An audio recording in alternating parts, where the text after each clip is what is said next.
வணக்கம். இது சமூக மீடியாவின் உலக செய்தி அறிக்கை. முதலில் தலைப்புச் செய்திகள். ஈரான் மீதான தாக்குதலை திடீரென ஒத்திவைத்த ட்ரம்ப், அரபு நாடுகள் போட்டு மெகா ஸ்கெட்ச்.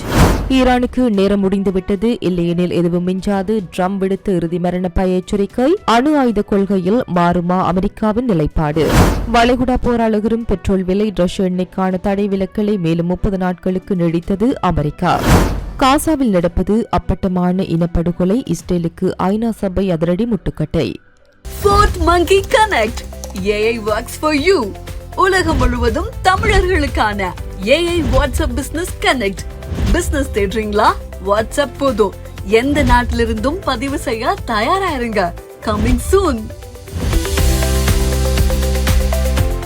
இன்னும் சில மணி நேரங்களில் ஈரான் மீது பாயவிருந்து அமெரிக்க இஸ்ரேல் கூட்டணி படைகளின் பிரமாண்டு ராணுவ தாக்குதல் கடைசி நிமிடத்தில் அதிரடியாக நிறுத்தி வைக்கப்பட்டுள்ளது.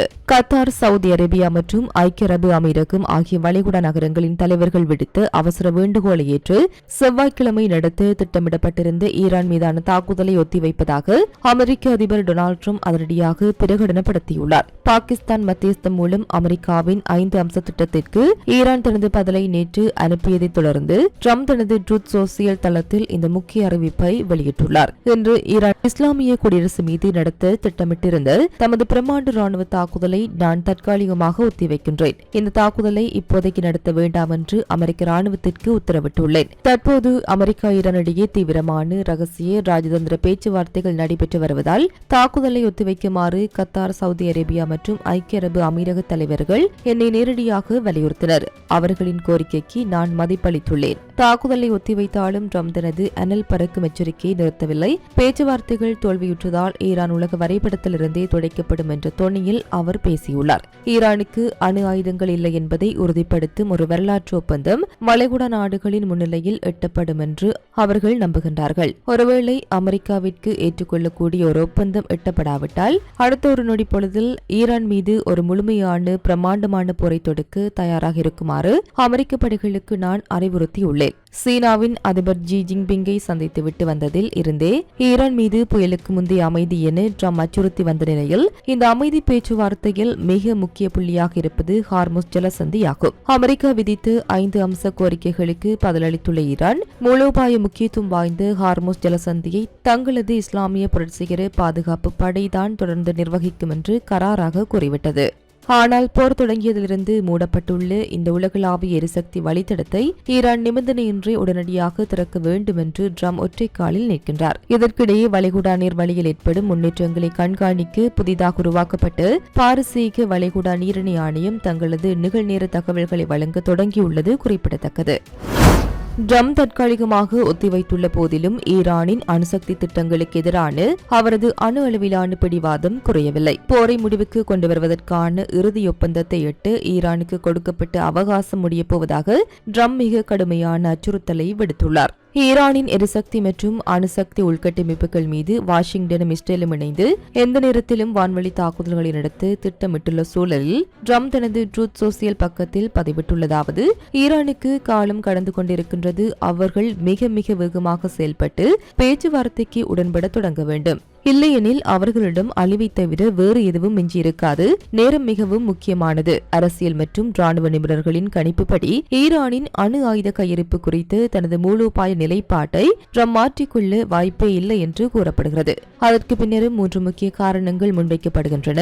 ஒன்று, அமெரிக்காவின் 5 அம்ச இருப்பு நிபந்தனைகள். பாகிஸ்தான் மத்தியஸ்தம் மூலம் அமெரிக்கா வழங்கிய முன்மொழிவில் ஈரான் ஒரே ஒரு அணுசக்தி தளத்தை மட்டுமே இயக்க வேண்டும் மற்றும் அதன் வசம் உள்ள ஒட்டுமொத்த உயர் செறிவூட்டப்பட்ட யுரேனியம் இருப்பையும் நிபந்தனையின்றி அமெரிக்காவிடம் ஒப்படைக்க வேண்டும் என்று ட்ரம்ப் கராராக குறிப்பிட்டுள்ளார். இந்த முக்கிய புள்ளியில் ட்ரம்ப் பின்வாங்க தயாராக இல்லை. இரண்டாவது, வளைகுடா நாடுகளின் எதிர்பார்ப்பு. தாக்குதலை ஒத்திவைக்குமாறு ட்ரம்பிற்கு அழுத்தம் கொடுத்த கத்தார், சவுதி அரேபியா மற்றும் ஐக்கிய அரபு அமீரகம் ஆகிய நாடுகள் கூட ஈரானிடம் அணு ஆயுதங்கள் இல்லை என்பதை உறுதிப்படுத்தும் ஒரு நிரந்தர ஒப்பந்தம் செய்ய வேண்டும் என்றே விரும்புகின்றன. எனவே அரபு நாடுகளின் ஆதரவை தக்க வைக்கவும் ட்ரம்ப் தனது பிடியை இறுக்கிய வைத்திருப்பார். மூன்றாவது, இஸ்ரேல் அரசியல் மற்றும் உள்நாட்டு கார்லைனர்களின் அழுத்தம். குடியரசுக் கட்சியின் மூத்த செனட்டர் லிண்ட்சே கிரகாம் மற்றும் இஸ்ரேலிய பிரதமர் பெஞ்சமின் நெதன்யாகு ஆகியோர் ஈரானின் அணுசக்தி மற்றும் எரிசக்தி மையங்களை வான்வழி தாக்குதல்கள் மூலம் முற்றிலுமாக அழிக்க வேண்டும் என்று ட்ரம்பிற்கு தொடர்ந்து அழுத்தம் கொடுத்து வருகின்றனர். உள்நாட்டில் ஒரு நம்பகமான வெற்றி பிரகடனத்தை செய்ய வேண்டிய கட்டாயத்தில் ட்ரம்ப் இருப்பதால்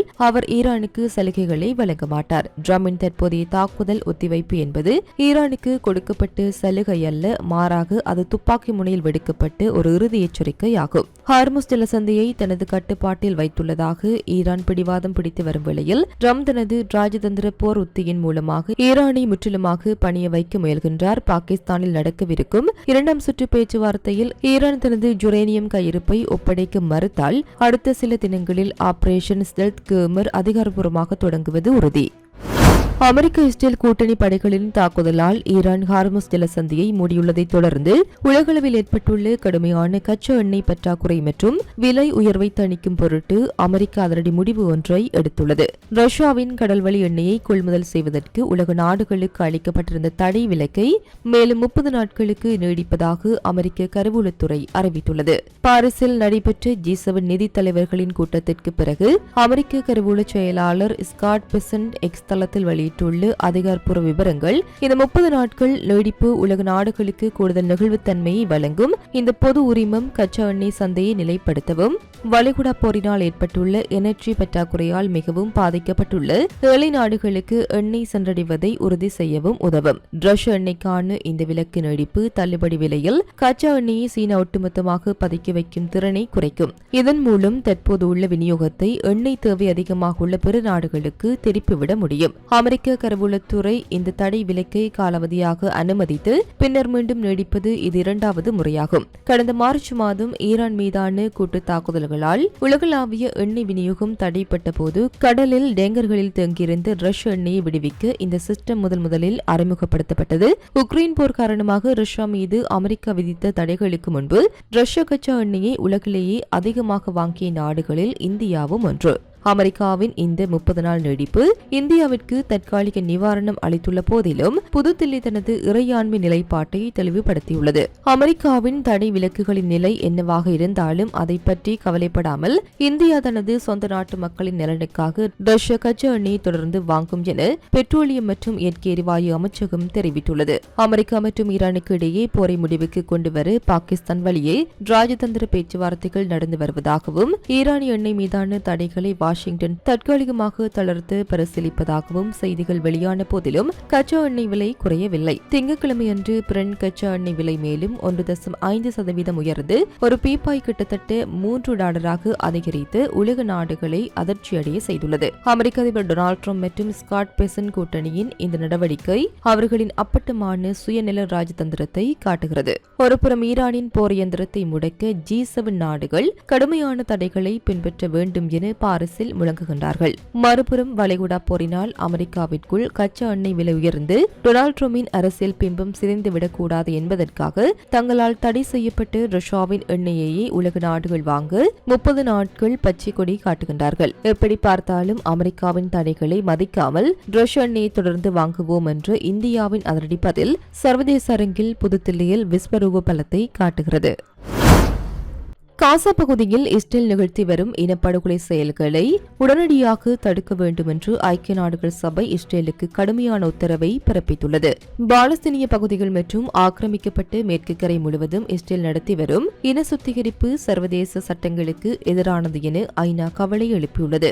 மே 2025 வரை காசா மீது இஸ்ரேல் நடத்திய ராணுவ அத்துமீறல் மே 2025 வரை காசா மீது இஸ்ரேல் நடத்திய ராணுவ அத்துமீறல்களை ஆய்வு செய்து ஐநா மனித உரிமைகள் அலுவலகம் திங்கட்கிழமை வெளியிட்டுள்ள புதிய அறிக்கையின் அதிரடி விவரங்களின்படி காசாவில் இஸ்ரேலிய ராணுவம் சர்வதேச மனிதாபிமான சட்டங்களை அப்பட்டமாக மீறியுள்ளது. இது பல சந்தர்ப்பங்களில் போர்க்குற்றங்கள் மற்றும் மனிதநேயமற்ற கொடூர குற்றங்களுக்கு இணையானது என ஐநா முடிவு செய்துள்ளது. சர்வதேச இனப்படுகொலை அறிஞர்கள் சங்கம் உட்பட பல விசாரணை அமைப்புகள் இந்த சிறிய நிலப்பரப்பின் மீதான இஸ்ரேலின் போர் ஒரு திட்டமிட்ட இனப்படுகொலை என்று உறுதிப்படுத்தியுள்ளன. காசா சுகாதார அமைச்சகத்தின்படி இதுவரை கிட்டத்தட்ட 73 3000 பாலஸ்தீனியர்கள் இஸ்ரேலிய தாக்குதல்களால் கொடூரமாக கொல்லப்பட்டுள்ளனர். கடந்த அக்டோபர் மாதம் எட்டப்பட்டு தற்காலிக போர் நிறுத்தத்தையும் மீறி கடந்த 7 மாதங்களில் மட்டும் இஸ்ரேலிய ராணுவம் கடுமையான பாதுகாப்பு கெடுபிடிகள் மூலம் இன்னும் பல நூற்றுக்கணக்கானோரை கொன்று குவித்துள்ளது. ஐநா மனித உரிமைகள் உயர் ஆணையர் வோல்கர் துர்க் இஸ்ரேலிய பிரதமர் நெதன்யாகுவின் ஆக்கிரமிப்பு அரசியலுக்கு எதிராக அதிரடி முழக்கமிட்டுள்ளார். இஸ்ரேல் உடனடியாக தனது இனப்படுகொலை செயல்களை நிறுத்த வேண்டும், இடம்பெயர்ந்த பாலஸ்தீனியர்கள் தங்களது சொந்த ஊர்களுக்கு திரும்ப அனுமதிக்கப்பட வேண்டும், எல்லாவற்றிற்கும் மேலாக பாலஸ்தீனிய பிரதேசத்தில் இஸ்ரேல் தொடர்ந்து வரும் தனது சட்டவிரோத ஆக்கிரமிப்பை உடனடியாக முடிவுக்கு கொண்டு வந்து அங்கிருந்து வெளியேற வேண்டும். ஆக்கிரமிக்கப்பட்டு பாலஸ்தீனிய பகுதிகளில் உள்ள ஐநா மனித உரிமைகள் அமைப்பின் தலைவர் அஜித் சுங்கை செய்தியாளர்களிடம் பேசுகையில், போர் நிறுத்தம் எட்டப்பட்ட போதிலும் இஸ்ரேல் காசாவின் 60% பகுதிகளை தனது கட்டுப்பாட்டில் வைத்துள்ளதாக நெதன்யாகு கூறுவது அராஜகத்தின் உச்சம் என்றார். மேற்கு கரையில் இஸ்ரேலிய ராணுவமும்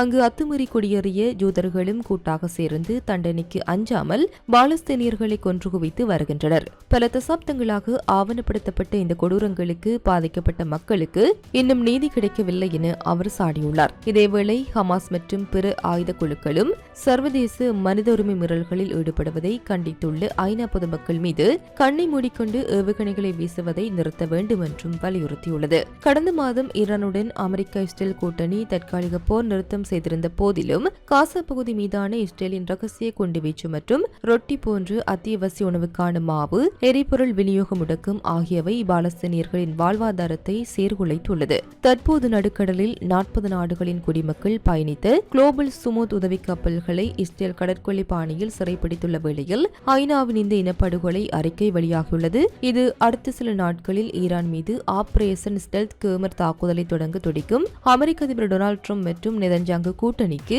உலக அரங்கில் மிகப்பெரிய பின்னடைவையும் அவப்பேரையும் ஏற்படுத்தியுள்ளது. இத்துடன் குறித்த காணொளி நிறைவு பெறுகின்றது. இது தொடர்பிலான உங்களுடைய கருத்துக்களை கமெண்ட் வாயிலாக தெரிவிக்கலாம். இது போன்ற பல செய்திகளை தெரிந்து கொள்ள நம்முடைய சமூக மீடியா யூடியூப் சேனலை சப்ஸ்கிரைப் செய்து அருகில் உள்ள பெல் பட்டனை கிளிக் செய்யுங்கள். மேலும் செய்திகளை உடனுக்குடன் தெரிந்து கொள்ள சமூகமீடியா.com என்ற இணையதளத்தின் வாயிலாக எங்களுடன் இணைந்திருங்கள்.